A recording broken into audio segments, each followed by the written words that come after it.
This podcast is intended for mature audiences and contains adult language and subject matter. Listeners, please be advised.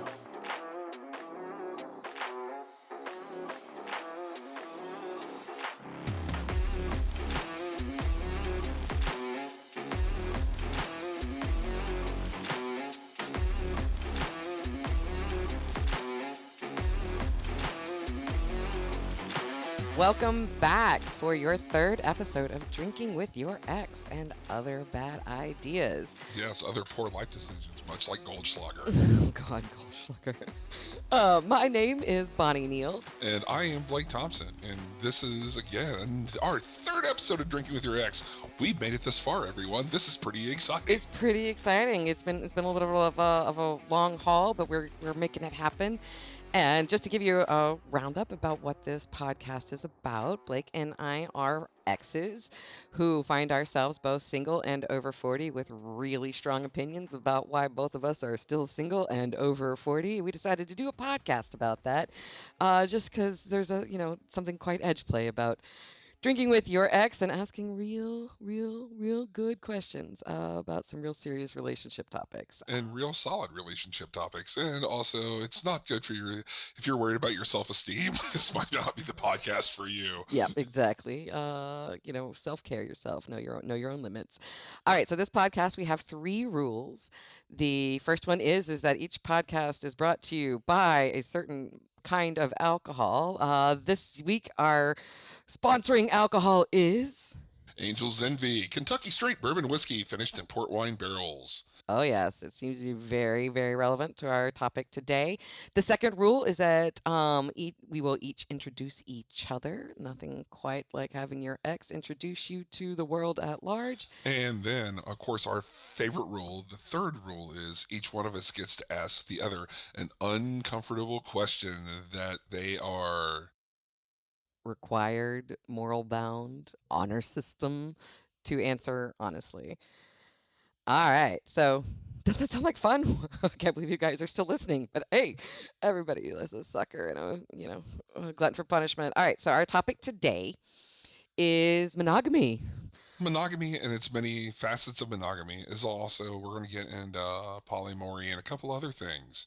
And the challenges of dating, especially dating in your 40s. Dating in your 40s. So, yes, what I'm finding in dating in your 40s is, well, I mean, actually, no. Let's just start this off at the beginning. Let's just kind of get a baseline about where both of our are coming from. Monogamy, Blake.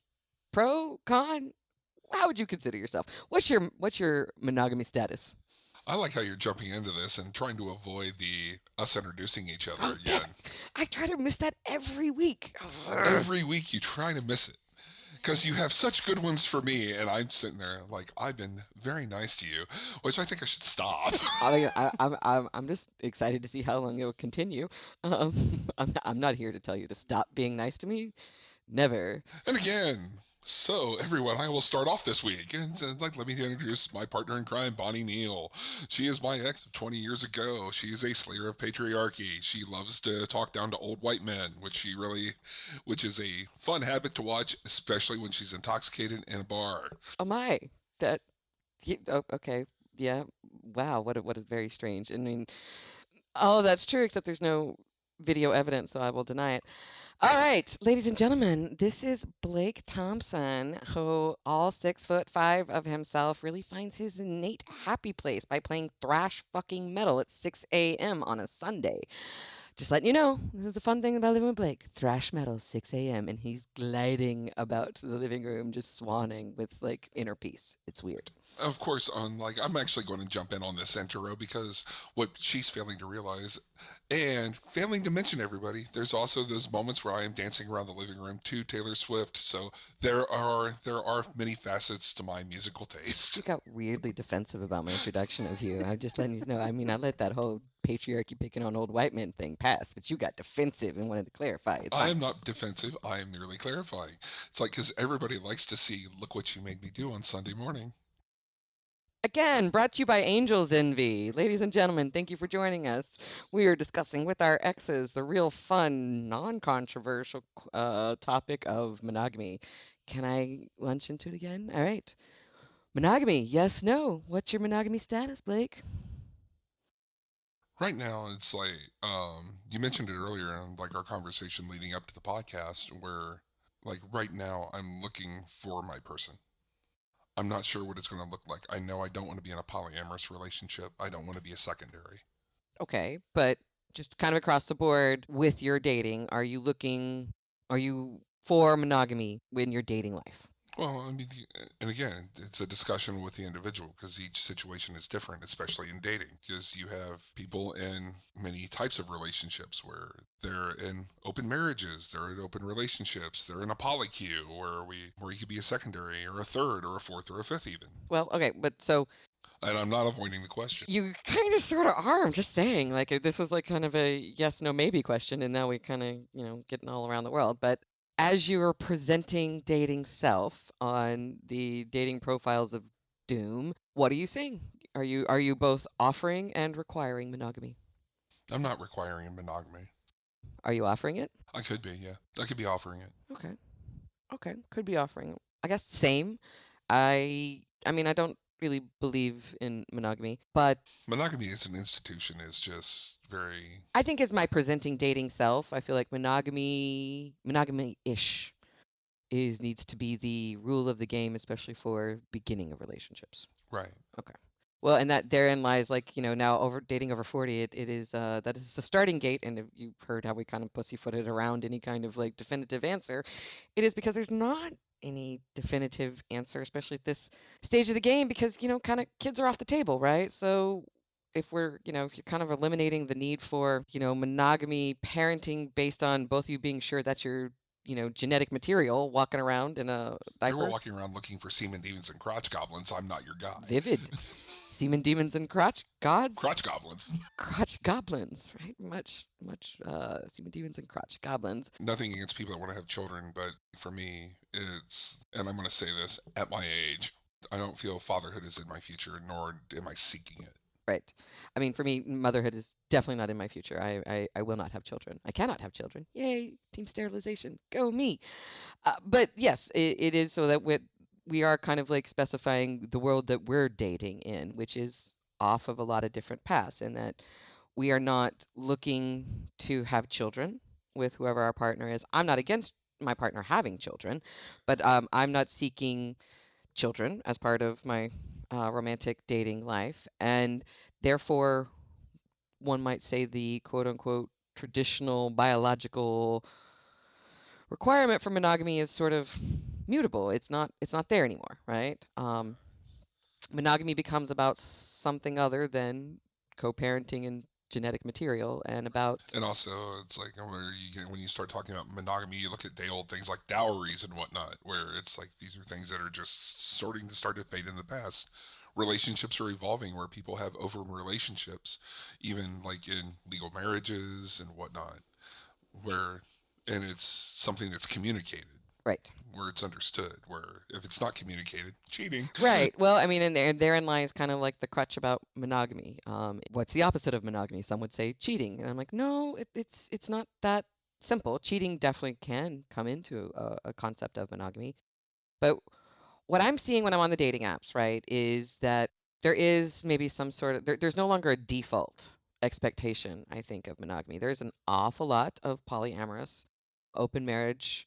There's an awful lot of Open relationship open relationships, nuances, all kinds of, where the individuals have a primary partner, but they're looking for. and they're on the dating apps and they're interested in dating me, right? They're interested in dating you. And I generally, as a rule, swipe left on anybody who comes out, says that they're polyamorous, anybody who comes out says they're married or been in an open relationship, anybody who is already, I guess, in quote unquote a primary relationship, yet still dating, I swipe left on. And well, I think that's kind of worth exploring.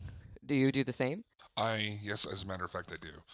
Recently, I worked on a Tinder profile and I worked on a Facebook profile, and I was realizing that there are numerous individuals there that are looking for a secondary, or they're in a primary relationship where they have a husband, they have a wife, they have a partner, that there's an understanding that yes, they're on the dating app and they're looking for things that they're not getting in their current relationship. Well, let me ask you, because you and I both know an awful lot of people who are polyamorous. I know an awful lot of polycules. I professionally have a lot of work with that community and have a lot of personal friends in that community. So it's not like I'm going to sit here and talk some shit about polyamory as a personal choice, lifestyle choice. So I'm going to answer the question, and then I want you to answer this question. So why do I swipe left when I'm confronted with a profile that says they are polyamorous, they are open marriage? And I think that's the question, because I can hear my poly friends in my head being like, why?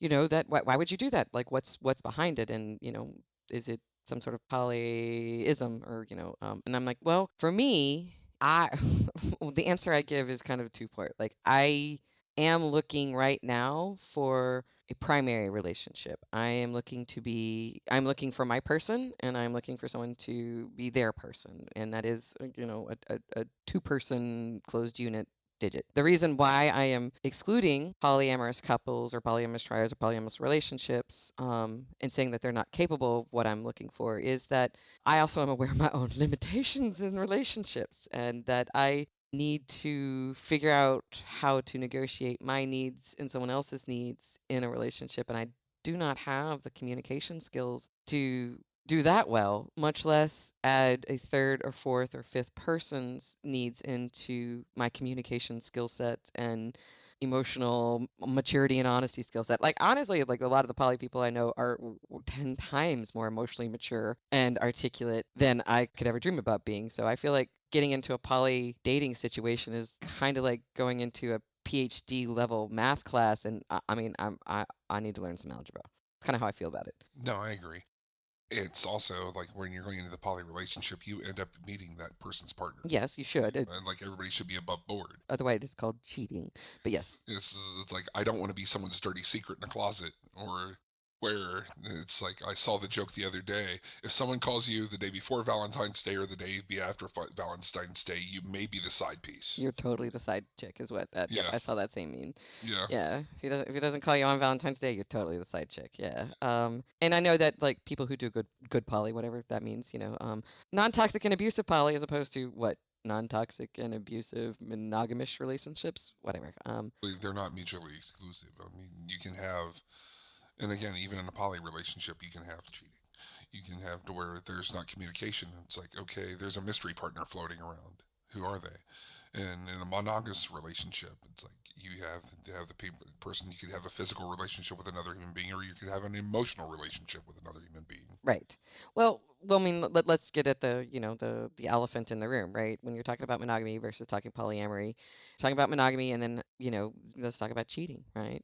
Cheating is, in the standard definition, right, having sexual relations outside of the binary primary relationship. I am not the biggest believer that that is what is so devastating about cheating. I do think what is so devastating about cheating, because cheating happens in polyamorous relationships, cheating happens in open marriages, cheating happens in all kinds of relationships, mainly because what does cheating involve? Lying. Yeah, and it's the damaging of trust that's harmful to the relationship. And also, you're talking about like the physical aspect of cheating, but there's also like the emotional aspect of cheating, where you have people that, are still on dating apps in a relationship where they're having text conversations, sexting conversations. Emotional affairs, right? Mm-hmm. Which is also, wait for it, lying, especially if you're keeping it from your partner, right? And sometimes that is part of the attraction of those things, is the taboo of it, the forbiddenness of it. But what is so horrible about cheating is the betrayal, and the betrayal is lying. Yes. It goes back to a lie. And I feel there's just so many opportunities to lie in, man and woman relationship, much less, adding other people. And I'm not saying that polyamorous lie, but I'm just saying that, for me, I can only handle myself and one other person right now, and that is why I swipe left. And well, what about you? Is that why you swipe left? Why are you swiping left on this? I want to be someone's person. Like I want to be I want to be a primary. Like I want a companion. Like I want a life companion, so to speak. And Yeah. it's like, and again, like if there's discussions, like if there's needs not being met, I'd like that to be an open discussion, to where it's like, oh, you want to go out? It's like, hey, I want to go out and do this, and like, yeah, by the way, I'm on this app. It's Yes. like, okay, I'd like to know. Yeah. Just so we could have an open discussion about it, and that we're being, and again, as you put it, being honest about it, where there's not the lying aspect of Yeah. it. It's weird. This is true to me, and I actually just realized this, and I feel like this is worth saying, and I don't know how you feel about it. Is that like I am not opposed to dating somebody who identifies as polyamorous. I am opposed to dating somebody who identifies as polyamorous that is in multiple relationships currently. And I don't know if that sounds assholey or there's like what the distinction of it is that I can completely see the appeal of polyamory both personally, right? Like I think there's something in him that maybe suits my personality and long term self. And I will say that some of the polyamorous men that I know are wildly attractive in because they're quite emotionally intelligent and wildly articulate and, you know, have good boundaries and good communication skills. And man, that's fucking hot. But I'm fine with exploring in that together. I don't think I want to be brought into a regular system, and I don't know if that makes me just a lesser human, you know, a less involved human. I've got a lot of like poly shame in my head going on right now, but it's something I can't. Well, like for me, it's I am not saying that I would not date someone that's polyamorous, but I also don't want to date someone where it's like if we make a dinner reservation, it's a dinner reservation for 12. Right. Well, it's the Yeah, scheduling that is really unattractive about polyamory, yeah. honestly. Um, It's like I will say this: like most polyamorous couples that I have met and have been involved with are the most ridiculously well organized oh my people. God, yes. They almost have their own personal assistant wing. It's like when you call them, it's like, let me check my calendar. What's going on? Okay, so and so has me this night, and so has me this night. It's like, but I'm free on the 12th, and you're like, wow, Yeah, it's the polycule calendar, right? It's yeah, in like 12 different colors. Whoa. yeah. Yeah. Well, I mean, but let's talk about like, okay, what is the opposite of polyamory, right? Monogamy. Is it? Yeah, I mean, it's or you know, asexuality. I guess I'm not quite sure, but monogamy I think has its own downsides. There's something, everything inside of my system just automatically recoils at the idea of promising to only fuck one person for the rest of my life. Like I just that just that that I frankly I've got a lot of things to say against the patriarchy and heteronormative like world, but that one statement that I'm promising to only fuck you for the rest of my life, I think it goes at the core of a lot of what I find just repulsive about heteronormative relationships is that this relationship, for it to be real, involves sacrifice. And what you are sacrificing to prove that you love somebody, you are sacrificing parts of yourself for the relationship. You're sacrificing parts of your freedom. I mean, when you look at Ooh, is that what I said? Is that the same thing? Parts of ourselves or is the same thing as parts of freedom? well, it's like again, you have the freedom to make decisions exclusively. Okay, When you get into a relationship with an individual, and also even with poly, you are sacrificing some freedoms to make decisions for yourself. correct. Because you are no longer just an I, you are a we, Yes, right? And so, and that could be a monogamous relationship or a polyamorous relationship where you have individuals that communication comes into play. all right, I'm going to take back here though. So I want to go back to what you were saying. Is that like I'm talking about what I find repulsive about heteronormative relationships is the concept of sacrifice and sacrifice of parts of self. I consider sexuality and sexual desires a part of self. You took that to mean sacrifice of freedoms. And I'm not quite sure those are the same thing, right? No, no, and again, no, they're not. Well, but I think they get conflated, right? They seem to be linked They could together, get confused. right? Because one would say, yeah, you're sacrificing the freedom to fuck everything that walks through the door, and I'm like, well, am I? Does I have to? Right? You Yeah, know, and I it's mean, like that's not part of the conversation. It's like, no, I don't want to go around and throw my dick down every hallway that I see. right? Yeah. You know, yeah. I mean, I'm not, I'm not entertaining the basketball team anymore, Yes. right? But I don't also want to sacrifice my sexual life, right? The vitality of my sexuality on the altar of what keeping you happy. But Well, again, like, but what but is like when you're gotten saying by that that, sacrifice? but I think when you're talking about sacrifices, that also like with said partner having that communication open. Yes, It's like and talking about it's like I have these needs, I have these wants, I have these needs, the desires. right. I'd like to know yours. How can we fulfill them? And if we can't fulfill them, what are our options? Oh my God, I feel like I like all of my friends that are poly are being like, "What do you fucking think being poly is, Bonnie?" And I'm like, "Shut up." They're like, "You just said exactly what we do, and you said you don't want it." And I'm like, "Well, yes, but I also like."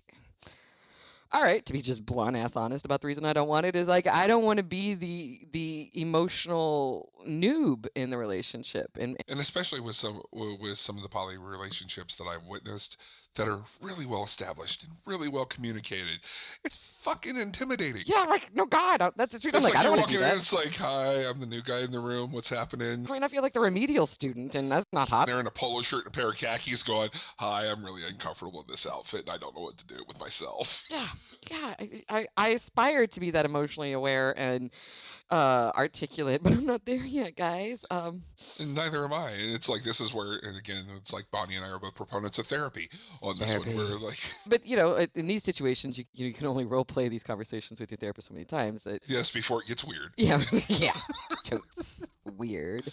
It's fine. The restraining order was lifted. It's fine.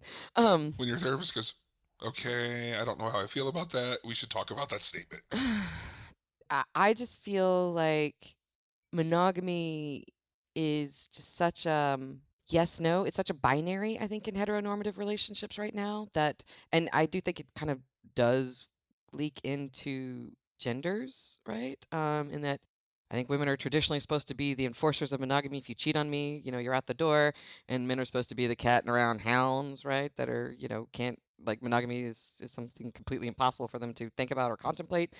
And But also, it becomes it becomes synonymous with respect, and I don't know if I believe in that. but again, it's like this is I think where we're talking about like going past relationships and starting talking about marriage. I mean, let's look at vows and like look how like wedding vows have evolved. It's like Honor to and love, obey. honor, obey. I mean, it's like Obey, yes, the top and sub just got married today. right? Obey, sickness and health.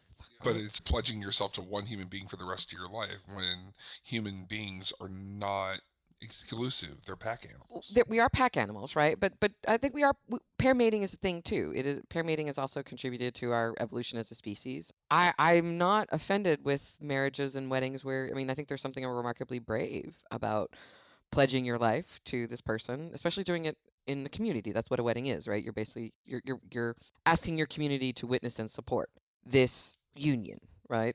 And there's something beautiful about pledging that, because it's frankly fucking hard. Sometimes it's beautiful, and sometimes your families are scary, and you want to throw broken beer bottles out there and go, "Hey, have tryouts, everybody."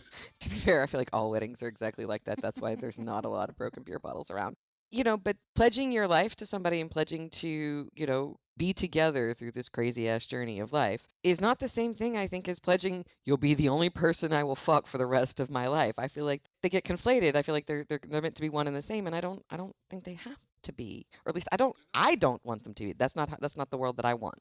That's not the relationship that I want. It's the relationship I would like us to start at the beginning, because that doesn't seem weird at all. I don't know. Well, no, but I mean, it's like again, relationships are constantly evolving, or they stagnate. Right. And like you're saying, I think if you're starting a relationship with somebody, asking, it's like, okay, are we exclusive? Are you dating other people? I mean, these are all very fair questions. Right. Well, and the transition to exclusivity in a relationship, I think, is a rite of passage, right? It is a maturation of a relationship, in that I think what I emotionally need from that transition is to know that, at least at this one point in time, I am enough for this man, right? I am all that he needs in the world in a romantic partner. I am enough. If I can have that moment and be secure in it, I think there is enough in me to be able to share this man, knowing that no one person can be everything to another person. And But also, like when you say share, one thing that the other person is bringing is friends. Yeah, friends and family. You're always constantly sharing with them, right? But you're constantly sharing that individual with a large group of people. And sometimes that in itself is uncomfortable, because you're going to see someone that has a more intimate relationship where self-esteem and also insecurities can come into play, where you see someone that's like going, oh my God, they act like they're fucking. Yeah. The response is, well, I've known them for 30 years. Right. I mean, I've known some hetero life partners. They're both heterosexual men, but they're soulmates. They're committed to each other. They're going to go through this life and the next. Right. It's the elevation of primacy of romantic relationships, which is oddly fairly new in humanity. I think we've only really done that since the invention of Hallmark. Before then, family relationships were equal, if not more, primary than your romantic ones. Absolutely. And marriage was about a lot of other things than sexual and emotional gratification, which is and satisfaction, which they are right now. So in this brave new world that is brand freaking new, and in a situation where you have a menu items of what kind of relationship status you want. Monogamish, I guess, is kind of where I'm coming from. Monogamish with the down payment on both of us getting some new strange as the years go by, right? Uh, Yeah, all right. all I can hear bow chicka bow wow in the nursing home. Well, I mean, that's just it. Like, How you doing? What were you going for? I'm going for some prune tang. I mean, is that so wrong? Or doesn't that make you look forward to going to the nursing home? Where I'm gonna get me some 90-year-old strange. Where's your wife? She's down the hall. I got some Metamucil cocktails. We're here for you. Don't trust him. He does Rufinol. On my own, thanks. It's the roofie grandpa. All right, so I feel like I've talked a lot, but am I making any sense? You are making sense. All right. It's like, again, we're talking about starting a new relationship. Anybody that says they're secure in a brand new relationship, sorry, I'm not going to believe you. I mean, the piercing security of a sociopath, yes. Right, or narcissist. Mm-hmm. You're looking at asking, okay, are we exclusive for the time being? Right. And I feel this is an okay exploration with the start of that new relationship, where you're looking at, am I enough for you? As the relationship develops, like emotional needs, sexual needs. Emotional needs and sexual needs, social needs, right? Yeah. I feel like there's been some amazing couples and triads that I've known through COVID that realize that, I feel like COVID has been absolutely horrible for extroverts out there. One of my favorite memes that came out that was sent to me by one of my most favorite beautiful extroverts is, "Hey introverts, put down your books. The extroverts are not okay." And that the pandemic has been, I think, especially excruciating to people who just need a lot of people, right? Who are just extroverts. They're just like, hi, and I think it's perfectly natural to recognize that, extroverts and introverts are attracted to each other because that's hot. But there's already an idea that one cannot meet that person's social needs. You're also going to have conflicting interest. There are going to be things that your partner is going to be absolutely interested in, is head over heels in love with, and that you look at like, oh my God, there's wet dryer on the floor. Yeah, as somebody who likes opera, I'm really well aware of people's response to that, of men's responses to, you want me to go where? To what? No. Exactly. If someone says, we're here to watch horse racing. Oh, yay. I'll be over there. Yeah, I'm going to be sitting here talking to the bookie not because I'm betting, just because, why? Why, right. So I don't know if this is an uncomfortable question. Are we at that uncomfortable question phase? Yeah, we might be. Ooh, uncomfortable question time. Bonnie likes to ask the uncomfortable question first, everybody, if you noticed a trend. I do. He likes to remind me to do the introductions, and I like to start the uncomfortable questions. All right, fine. Since you're kind of defensive about stuff, why don't you go first, white boy? No. Now it's time for the uncomfortable questions. No, I don't want to. And she's gonna be all about it. Do it. All right, uncomfortable question. It's like you're sitting there, you're looking for very specifics in a monogamous relationship. Like, what past experiences have you had that has brought you to this point? Well, I think you know this. I don't know if our 5 listeners. Thank you guys, all of you in Peoria, Indiana. Shout out. I think you know this. I don't know if they do, but I was raised by a habitual, repetitive cheater. My father, Jesus, fucked every cliche on the planet, and then some, and then went back for seconds. He was married 5 times. 2 of his wives he firmly insists didn't happen, which is a different kind of crazy. But I mean, my father could not be monogamous if he tried. And I watched that just patented fact, destroy his life, destroy a lot of innocent women's lives, definitely hurt and damage my mother in very specific, kind of irreparable ways. And I don't know, for better or for worse, I just knew that was just part of daddy, right? Like his cheating, his habitual, continuous cheating had very little to do with his actual relationship, right? I mean, Daddy's kind of weird in that every time he falls in love like he's 17 years old, right? Every time, which is strange because teenagers. Dear Lord, if I ever fell in love like I did when I was 17, I would pretty much be certain somebody dosed me with LSD. But he loves very passionately. He loves very amazingly, right? And I don't think that his cheating had anything to do with his emotional attachment and needs to his partner. I do think, and this is maybe slightly judgy, but I do think there was just a black hole of need and insecurity in the core of him, Mm-hmm. in that he needed the way I need friends, the way some people need air. He needed sexual attention and validation from the opposite sex to know he was alive. It was a emotional need at the core of him, and I grew up knowing that about him. And so I kind of grew up just accepting that monogamy, or asking monogamy of a man like my father, is painful for both of us, right? It's a painful thing to ask of him, and it's a painful thing to expect yourself. I remember telling some of his wives, future wives, and some of his girlfriends that exited the highway before they actually wound up marrying him, that this is just the story of him. This is just who he is. Either you put your heart on that chopping block and prepare to be hurt, or you kind of accept this about him and maybe get closer to a functioning marriage. Right on. And I have never cheated based on that. And that I don't think every relationship I've ever been in, I think you and I did this when we first started dating, is I I don't like chains. I don't like closed doors. I don't like feeling possessed and feeling owned.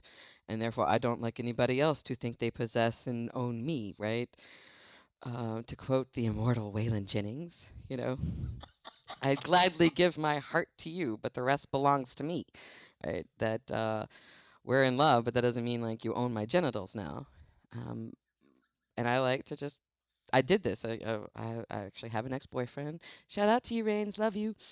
uh, that gave me these words, right? That we don't own each other. And I am not here to tell you what your choices are, right? You do what you need to do.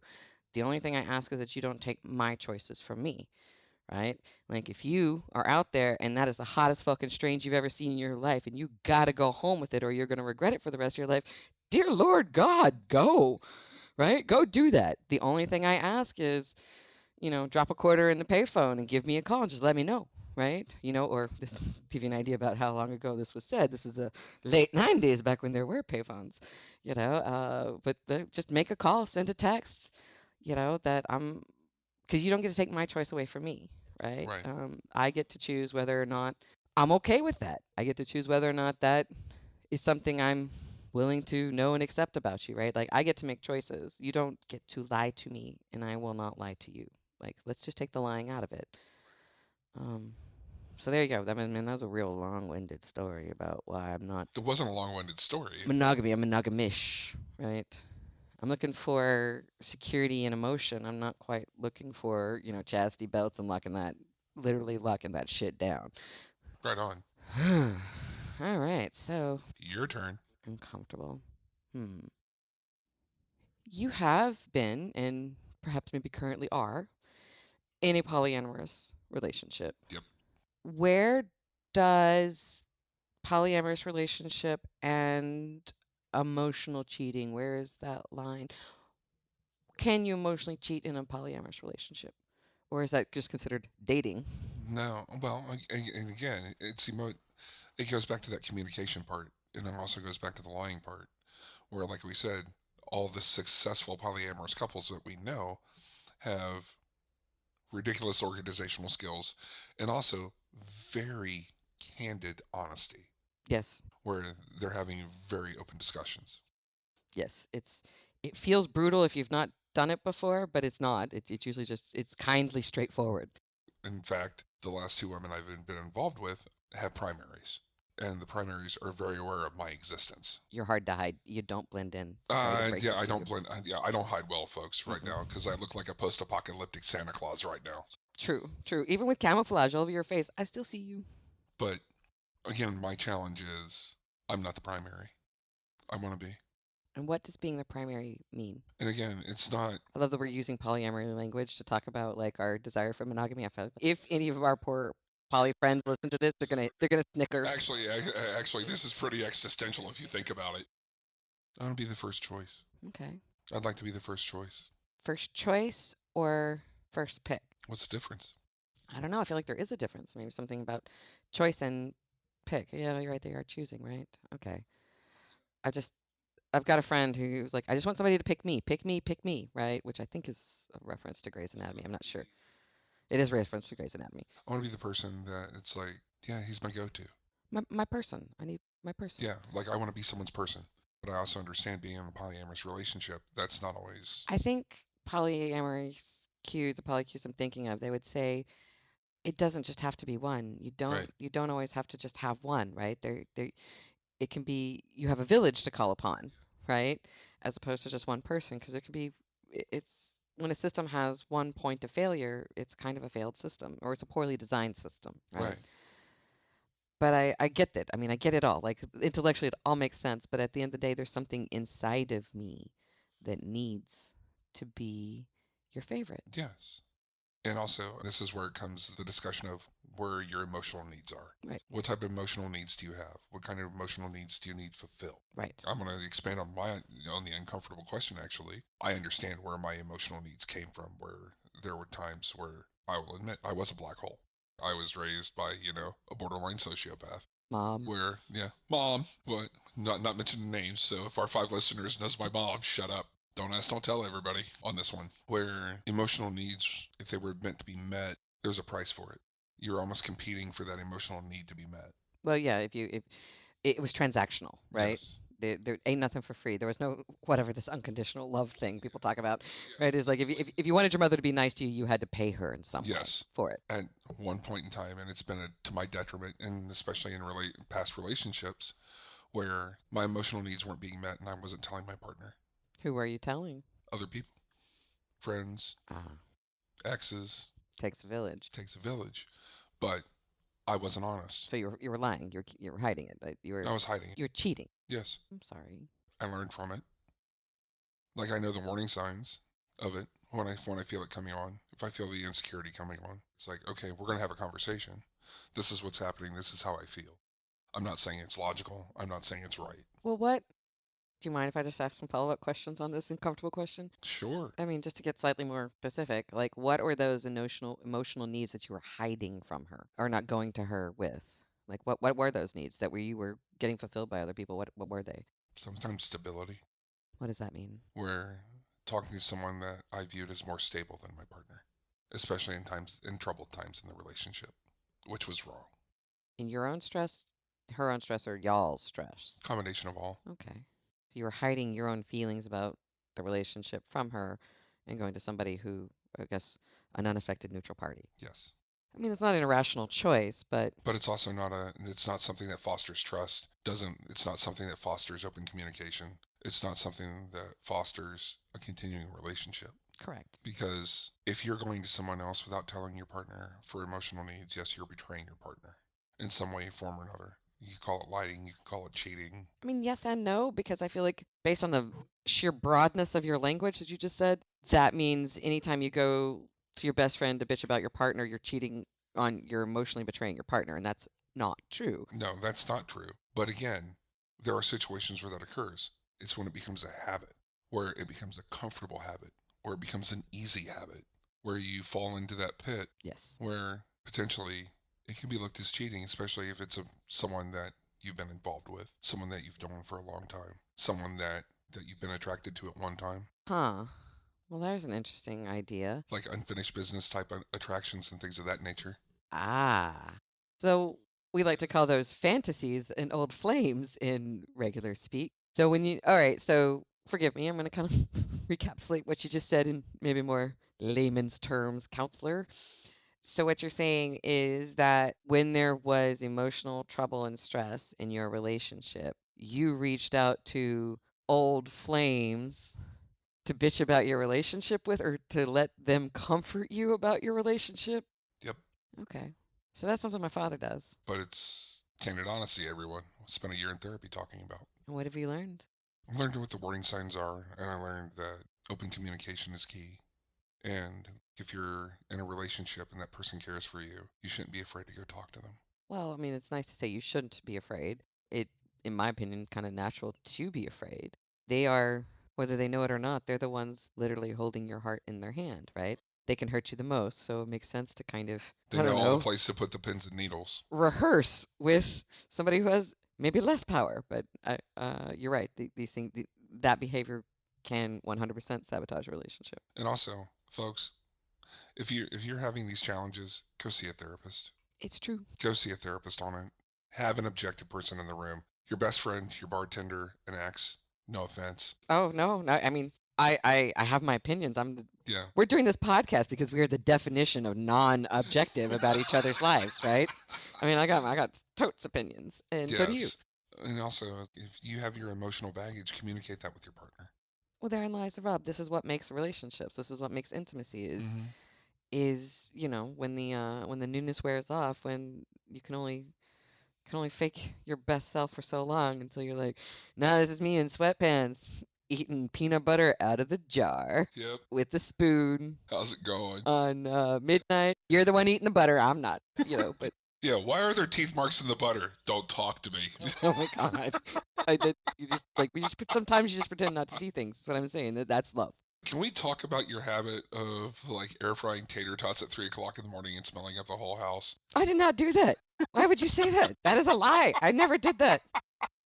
That's someone else. But yeah, that's the trick of relationships, right? I mean, let's forget about like all the negotiations of monogamy, polyamory, everything. It's all about figuring out how to reveal your own weaknesses and vulnerabilities to each other in a way that doesn't ever take their choice away, right? You kind of that's I don't know. I mean, I feel like I've got a weird Jerry Maguire Pollyanna speech coming on me, and I'm sorry, but like Show me the money. no, there's no way out. There is no chicken shitting out of taking who you are and your vulnerabilities and your weaknesses and the, not sometimes not proud moments that made you and kind of offering them up to somebody else and saying, here's my poorly wrapped and slightly dead Charlie Brown's Christmas tree. Please love it. That's terrifying. And that's No, it's absolutely terrifying. kind of necessary. It is necessary. Where you want the intimacy to build, you want the communication to build. And there's times where you have to sit there and go, all right, I'm going to be the dog right now. I'm going to roll around and here's my belly. Yeah.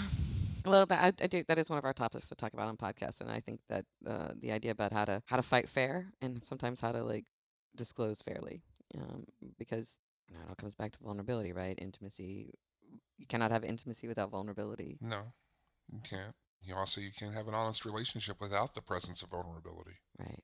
And you and I both have a lot of legitimate reasons for being utterly freaking terrified of that vulnerability, but also Thanks, Mom.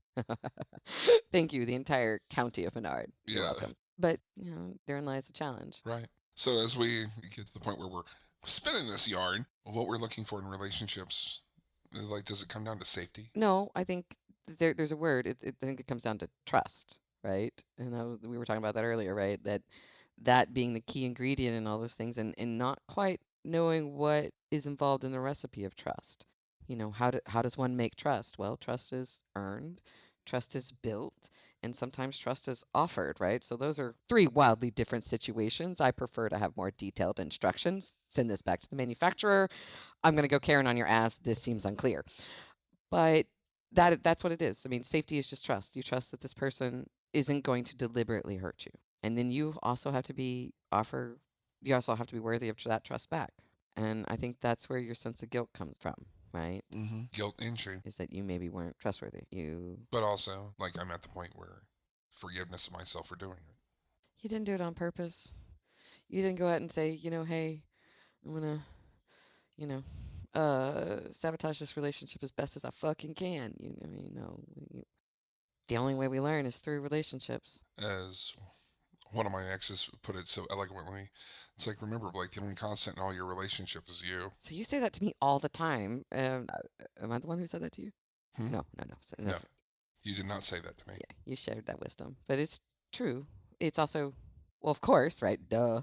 Well, yeah, but Not quite sure what. But sometimes it's like when you're in your emotions, you're not seeing the forest for the trees. No, and You're not being honest with yourself.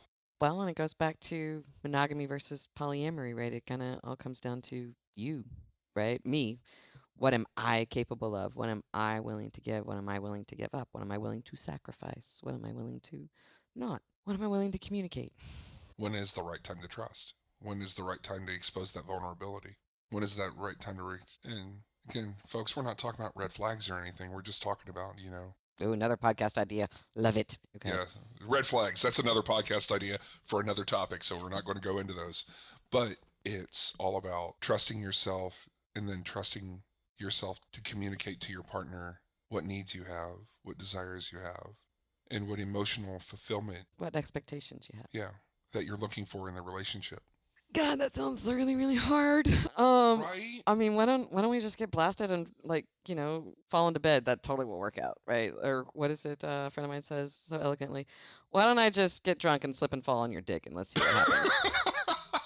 What could go wrong with that plan? It seems foolproof. Yes. For, It's like, all right, everybody. As we said before, this podcast is brought to you by Angels Envy. Angels Envy. I knew it would all come back around. You guys are grateful for that, right? When I said that was our liquor sponsor, this podcast, you knew it was going to come back. Angels Envy. So, and one thing about this conversation, we're really interested in all 5 of our listeners' feedback on this. Please email us. Please do. Our email address is info@drinkingwithyourx.com, and it is spelled exactly like English spells it. drinkingwithyourx.com. And who says I can't do stupid human tricks after a couple of whiskeys? Thank you for my spelling. Done. Exactly. info@drinkingwithyourx.com. Oh, I think I left out WITH. I probably did. Never mind. Shh. Because again, one thing about this podcast that we really want is like the exploration of things that we may have missed. Yeah, I mean, we're open for ideas. I mean, as you probably have noticed, we can probably wax ad nauseum about our own thoughts and feelings about things, but we are interested in what people think as well. And especially when it comes to monogamy and especially when it comes to cheating, I know that due to how I was raised, I don't think I quite have that instant sense of betrayal and hurt that comes from cheating and being cheated upon. Mainly because I don't know if this is another thing, but I don't know if it just has a depth of contempt for humanity and that I never expect monogamy from somebody. So I'm not remarkably shocked when it happens. And I know that I have hurt some of my friends deeply by not being able to empathize with their hurt and pain. So I'm really interested in somebody who can articulate that side of the story because I don't think that I can, and I'm not quite sure Blake can either. So we're interested in other voices. Please reach out. Yeah, please reach out because we're interested in hearing from you. And again, sooner or later, as we continue these podcasts, when we start getting into double digits, we'll have a viewer mail night. Viewer mail night. Yeah, it's going to be fun. Don't worry, guys, especially if you're concerned about the audio. I am about to hire a professional. You're welcome. They will get better. Anyway, thank you for tuning in. This is our 3rd episode of Drinking with Your Ex with Bonnie Neal and Blake Thompson. All right, everybody. It's time for a refill. Have a good night.